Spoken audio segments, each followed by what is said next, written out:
आज राजा दशरथ को जब संतान नहीं है, जब सुना कि संतान नहीं है इसलिए अपवित्र हो तुम, तो जीवन में इतना दुख नहीं हुआ था जितना दुख आज हुआ। राजा दशरथ कितना दुख हुआ, बोले मुझे संतान नहीं है, तो दुख जब हुआ, ग्लानि हुई, इतनी ग्लानि हुई जीवन में, इतना कष्ट इतना दुख कभी नहीं हुआ था।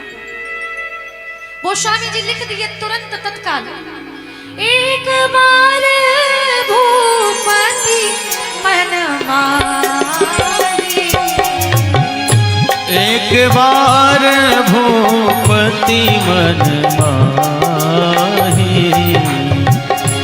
एक बार भूपति मन माहे, भई गलानि मोहे सुख नाहि, भई गलानि मोहे सुत नाहि। और जैसे ही कष्ट हुआ है तो तुरंत तत्काल गुरु ग्रह गए तुरंत महिपाला, गुरु गृह गए तुरंत महिपाला, चरण लागी करि विनय विशाला, शरण लागी कर विनय विशाला, चरण लागी करि विनय विशाला।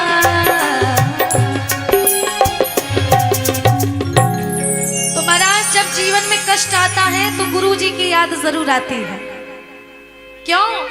क्योंकि दुख में सुमिरन सब करे, ए सुख में करे न को,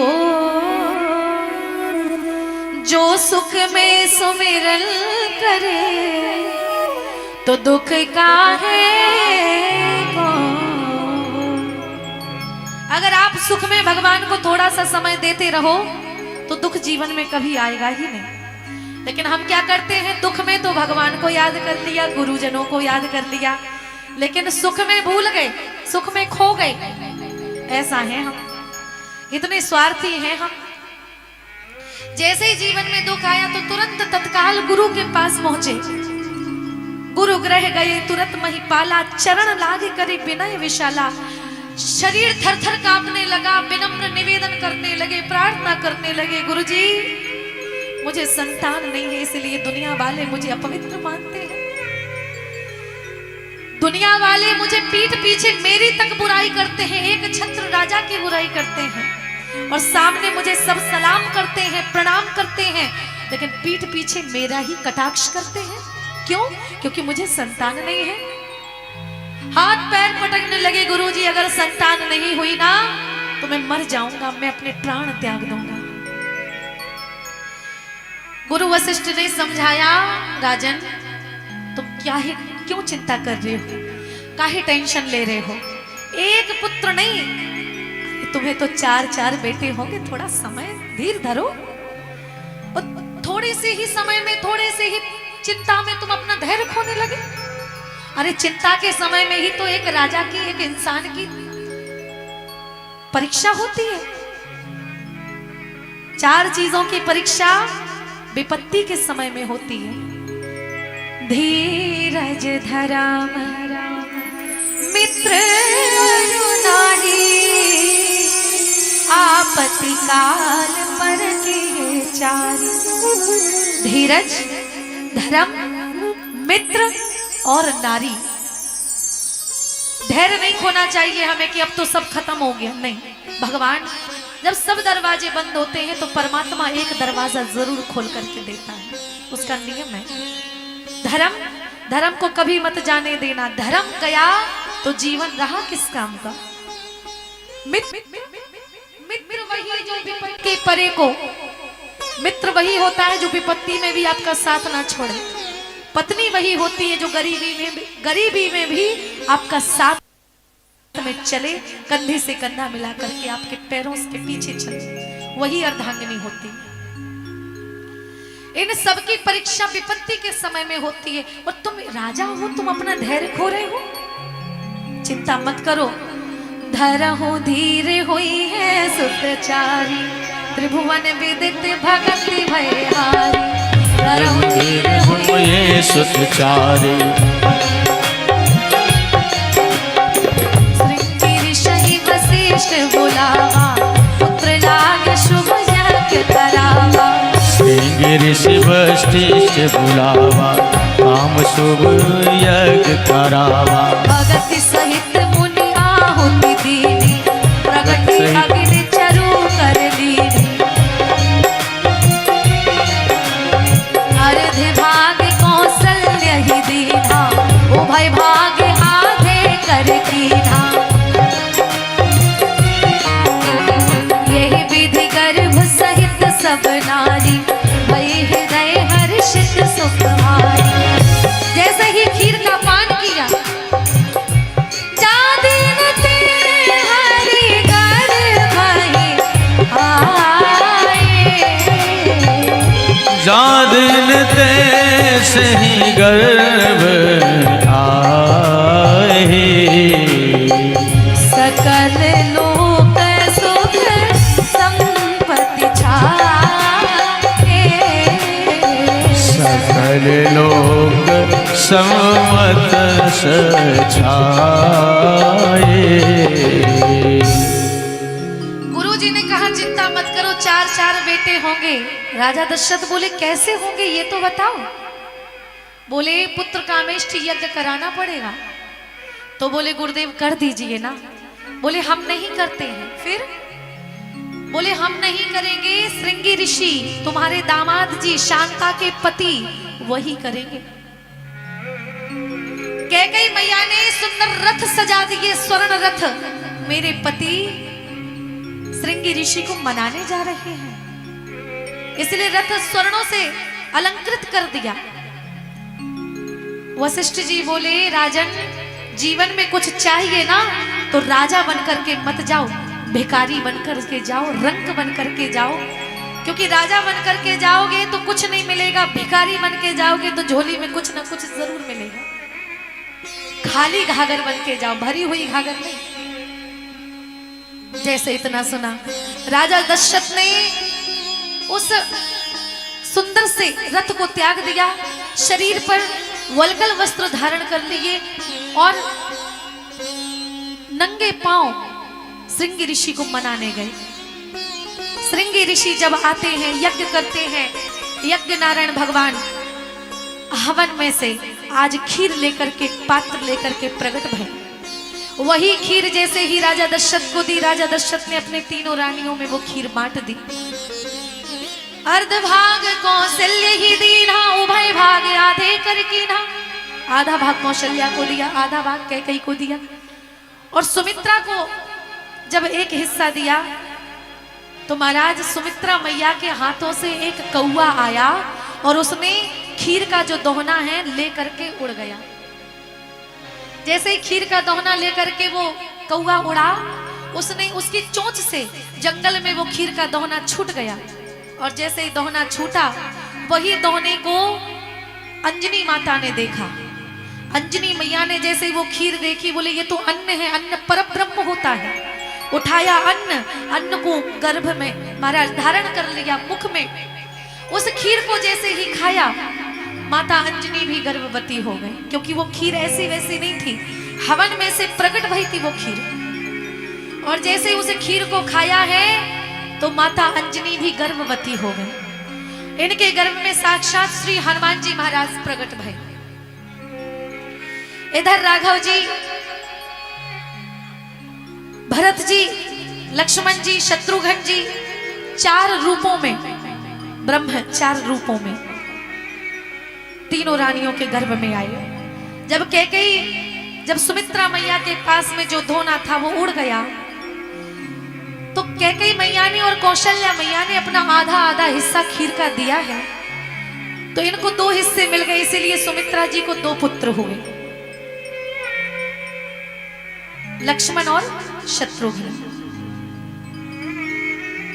मेरी मैया, सारी रानियां गर्भवती हो गईं। समय धीरे धीरे आगे बढ़ा। जब भगवान गर्भ में आए तो जो वातावरण है बड़ा सुंदर हो गया। जोग लगन ग्रह बार तिथि सकल पक्ष अनुकूल, चर अरु अचर हर्ष जुत राम जन्म सुख। जोग लगन ग्रह बार तिथि सकल भय अनुकूल। जितने भी नवग्रह है ना सब एक लाइन से कतार में खड़े हो गए। जैसे आपको बाउंसर्स दिख रहे हैं ना, ये अंगरक्षक एक लाइन में खड़े हैं, ऐसे ही सारे जितने भी नवग्रह एक लाइन में खड़े हो गए। जबकि नियम है कभी भी नवग्रह एक लाइन में खड़े नहीं होते हैं। होते हैं क्या बोलो? नहीं। आपकी कुंडली उठा करके दिखवाने ना किसी ब्राह्मण से, देख लेना, पता चल जाएगा कि कोई ना कोई ग्रह आपको जरूर सता रहा होगा, कोई ना कोई जरूर। क्यों? क्योंकि ये नियम है ना। आपके जीवन में ये जो ग्रह हैं अपने अपने प्रभाव दिखाते रहते हैं। कभी शनि, कभी गुरु ऊपर।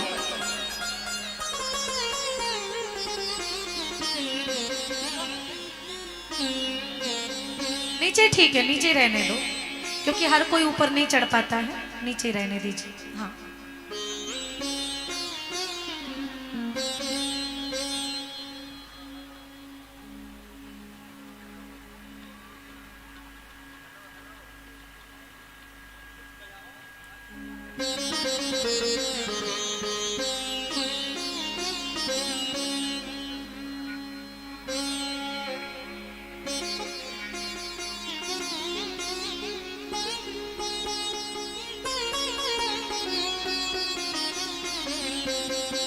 एक ना एक ग्रह आपके जीवन में प्रतिकूल बना ही रहेगा।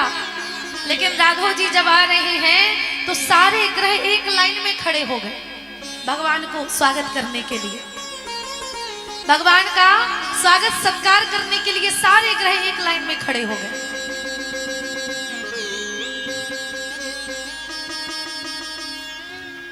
अच्छा, शनि की जो महादशा होती है ना, शनि की महादशा जीवन में जो लोग पाप करते हैं उनसे लेकर के जाती हैं, और जो लोग धर्म पुण्य करते रहते हैं तो उनकी शनिदेव जो है ना महादशा जब चलाते हैं तो कुछ ना कुछ दे करके जाते हैं। ये नहीं कि शनि की दशा चल रही है तो सब बुरा ही होगा। अगर कर्म तेरे अच्छे हैं तो किस्मत तेरी दासी है, और नियत तेरी अच्छी है तो घर में ही यमुना और काशी है, मथुरा काशी है। शनिदेव महाराज कुछ नहीं करेंगे। अगर आपके कर्म अच्छे हैं तो शनिदेव आएंगे, आप पर नजर रखेंगे, कुछ दे करके ही जाएंगे, कुछ बना के ही जाएंगे। और जीवन में सबके जीवन में कुछ ना कुछ दशा जरूर चलती है। मेरे भगवत प्रेमियों, एक व्यक्ति पंडित जी के पास गया, ध्यान से सुनिएगा। पंडित जी के पास जाकर के बोला, महाराज हमारे जीवन में कुछ नहीं मिल रहा, हमें कुछ बचता ही नहीं है, देखो क्या शनि की दशा चल रही है। पंडित जी बोले, अभी बताता हूं, बस 500 का नोट हाथ पे धरो। व्यक्ति बोला, महाराज 500 का तो नहीं है। बोले कोई बात नहीं, कम से कम 101 रखो। बोले महाराज 101 भी नहीं है। बोले कोई बात नहीं, कम से कम 51 तो रखो। बोले महाराज 51 भी नहीं है। बोले चलो 21 रुपए रख दो। बोले 21 रुपए भी नहीं है। आप बोले 21 भी नहीं है, दक्षिणा तो रखनी पड़ेगी, तभी तो हम आपको बताएंगे। बोले तो फिर एक काम करो, 11 रुपए रखो। बोले महाराज 11 भी नहीं है जी, देखो जेब 11 भी नहीं है। नहीं, कोई बात नहीं, कम से कम 1 रुपया तो रखो, दक्षिणा होती 1 रुपया रखो। वो व्यक्ति बोला, महाराज 1 का सिक्का भी नहीं है। महाराज बोले, जब 1 का सिक्का भी नहीं है तो शनि के पिताजी चले आए, तुम्हारा कुछ नहीं बिगाड़ पाएगा। जब तुम्हारे पास जब कुछ बर्बाद करने को होने को है ही नहीं तो शनि की महादशा करेगी भी क्या। तो महाराज जीवन में कुंडली दिखा लेना, आपके जीवन में शनि की महादशा चलती रहती है। कभी ये दशा, कभी वो दशा, कभी मंगल ग्रह, कभी शुक्र, कभी शनि, कभी रवि, कभी गुरु, कभी बृहस्पति, कभी गुरु, कभी बुध। आपके जीवन में एक ना एक ग्रह आपको बाधा देता रहेगा। आगे पीछे ग्रह चलते रहते हैं। लेकिन जब राघव जी आ रहे हैं तो सारे के सारे ग्रह एक कतार में खड़े हो गए। प्रभु आ रहे हैं ना, इसलिए स्वागत के लिए।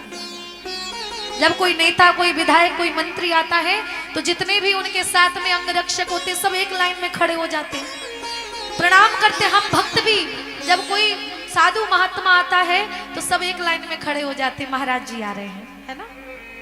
तो ये सम्मान होता है, भगवान को सम्मान दे रहे हैं सब। मेरे ठाकुर जी आ रहे हैं और जैसे ही ठाकुर जी आ रहे हैं सारे ग्रह अनुकूल हो गए और आज समय जुड़ा, नौमी तिथि चैत्र मास में शुक्ल पक्ष में अभिजीत नक्षत्र में मेरे राघव जी का प्रादुर्भाव होगा सर्वप्रथम कौशल्या मैया के पावन पवित्र गर्भ से। और जैसे ही भगवान आए हैं सारे देवता स्तुति करने लगे और कौशल्या मैया भी स्तुति करने लगी। बोलिए रामलला सरकार की जय हो। आइए हम सभी भगवान की स्तुति को गाएं। सर्वप्रथम भगवान राघव जी परमात्मा परब्रह्म जगदीश्वर सच्चिदानंद माता कौशल्या के पवित्र गर्भ से पधारे। एक दासी दौड़ी दौड़ी आई, बोली महाराज की जय हो। महाराज कौशल्या मैया ने सुंदर से लालन को जन्म दिया है। महाराज के पास में जितने भी स्वर्ण के आभूषण थे सारे उतार के लुटा दिए।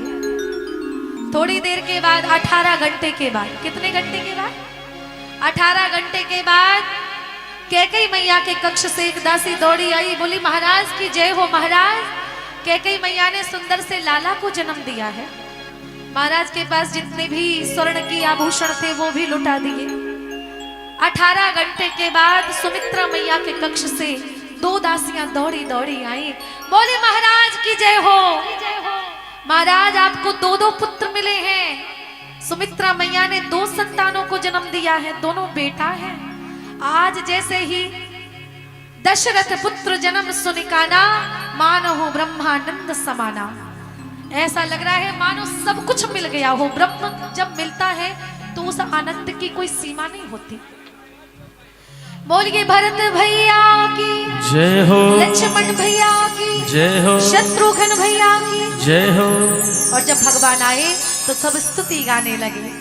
भय प्रगट कृपाला दीन दयाला कौशल्या हितकारी हर्षित महतारी मुनि मनहारी अद्भुत रूप विचारे। भय प्रगट कृपाला दीन दयाला कौशल्या हितकारी हर्षित महतारी मुनि मनहारे अद्भुत रूप विचारे।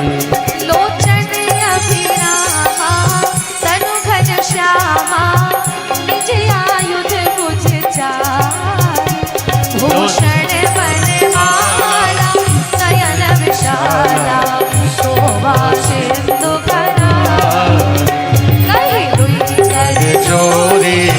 स्तुति तोरी कहीं करो अनलता माया गुण ज्ञाना तीत अमाना वेद पुराण भवनता। सागर सब गुण आगर गावहि जय श्रुति संता सोम में लागी जब अनुरागी श्रीकंता ब्रह्मांड निकाया निर्मित माया रोम रोम प्रतिवेद कहे मम स्फुर सोवासी यह उपहासी सुनत धीर मत धीर न रहे। उपजा जब ज्ञाना प्रभु मुस्काना चरित बहुत विधि कथा सुहाई बात बुझाई से ही प्रकार सुत प्रेम लहे।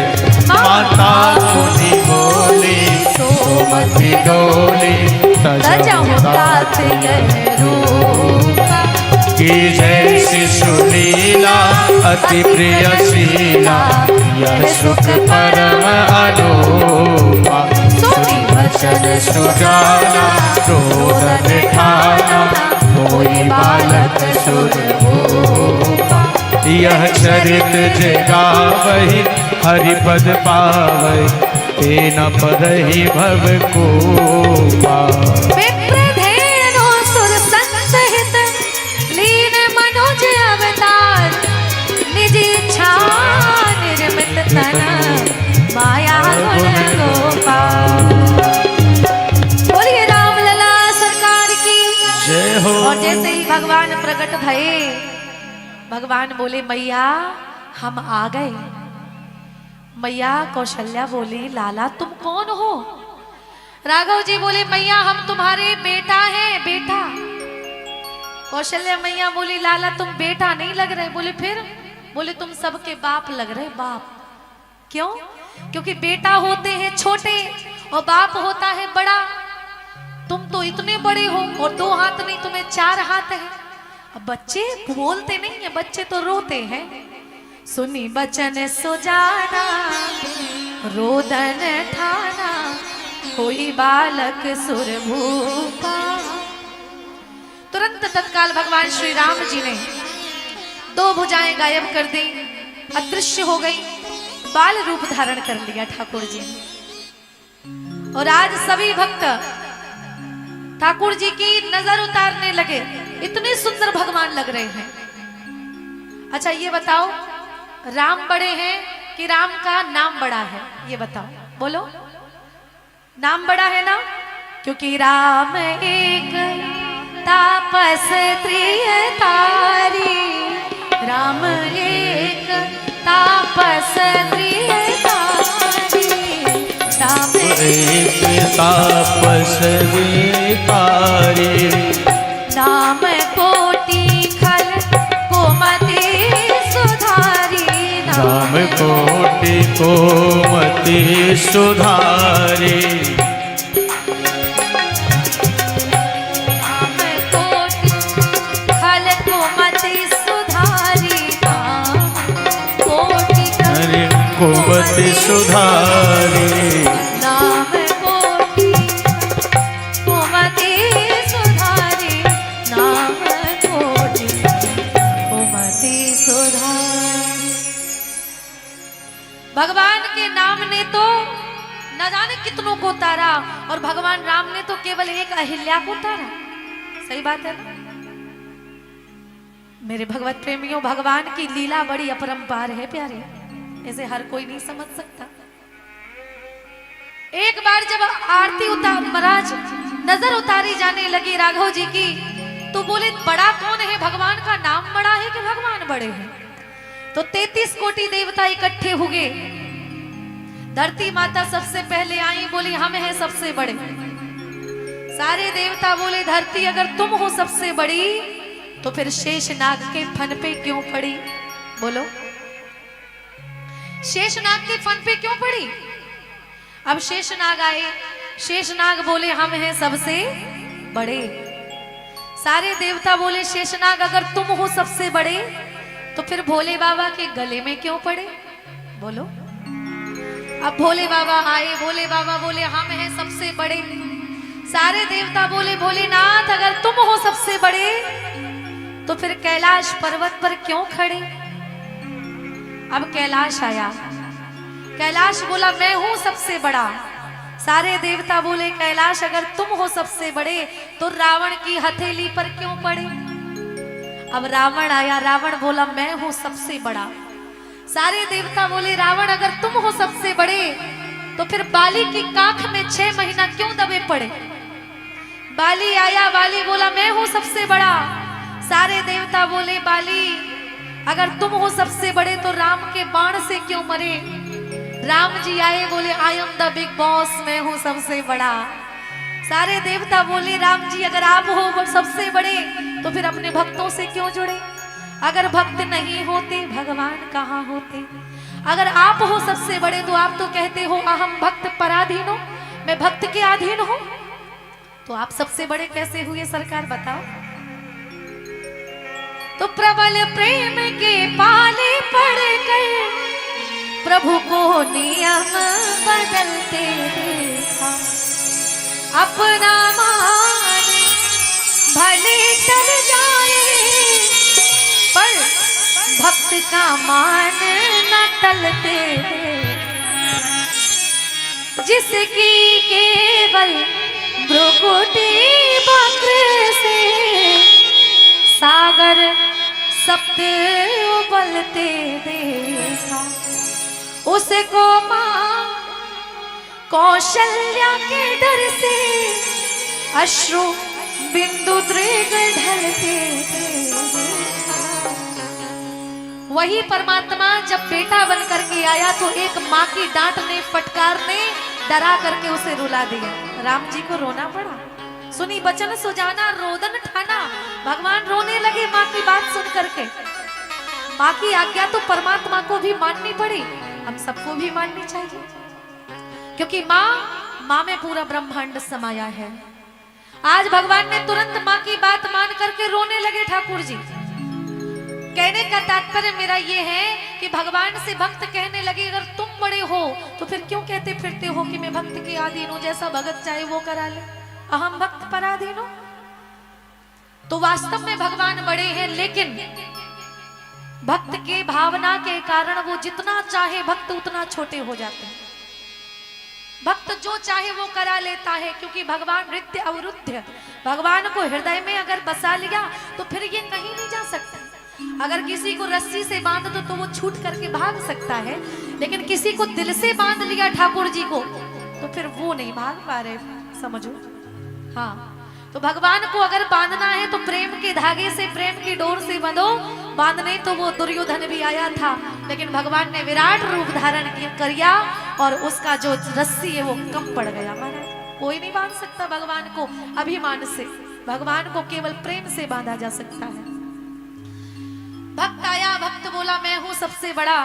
सारे देवता बोले भक्त अगर तुम हो सबसे बड़े तो फिर भगवान के नाम से क्यों जुड़े। अंत में निकला यही परिणाम, राम से बड़ा राम का नाम। सबसे बड़ा है भगवान का नाम। वही परमात्मा जिसकी भ्रुकुटी टेढ़ी करने मात्र से 7 समुद्रों में ख्वावाल आ जाता है, 7 समुद्र जो है ना वो खौल जाते हैं, सुनामी आ जाती है, समुद्र में उबाल आ जाता है। वही परमात्मा जिसकी भ्रुकुटी टेढ़ी करने मात्र से इस संसार में लय प्रलय हो जाता है, सृष्टि का संहार हो जाता है, सृष्टि फिर से बन जाती है। वही परमात्मा प्रेम के कारण बंध जाता है और आपके साथ में रहने लगता है। आप नचाओ तो नाचने लगेगा, आप खिलाओ तो खाएगा, पिलाओ तो पिएगा, गाओ तो गाएगा, जो आप चाहोगे वो करेगा, लेकिन होना चाहिए प्रेम। भगवान प्रेम से मिलते हैं, प्रतीक्षा से मिलते हैं, परीक्षा से नहीं। बोलो राधे राधे। अब हमारे बीच में सुंदर झांकी आएगी, भगवान की झांकी को लाया जाए और अब सुंदर से भजनों में, बधाइयों में हम जाएंगे और अपनी अपनी, जैसा कि हमने कल कहा था कि कोई भी खाली हाथ ना आए, अपने अपने घर से बधाई जरूर लेकर के आए, क्योंकि ये बधाई आपका जो दान है वो गौ माता की सेवा हेतु समर्पित होता है माँ जगत जननी गौशाला। बोलिए दशरथ जी महाराज की जय हो, बोलिए रामलला सरकार की जय हो।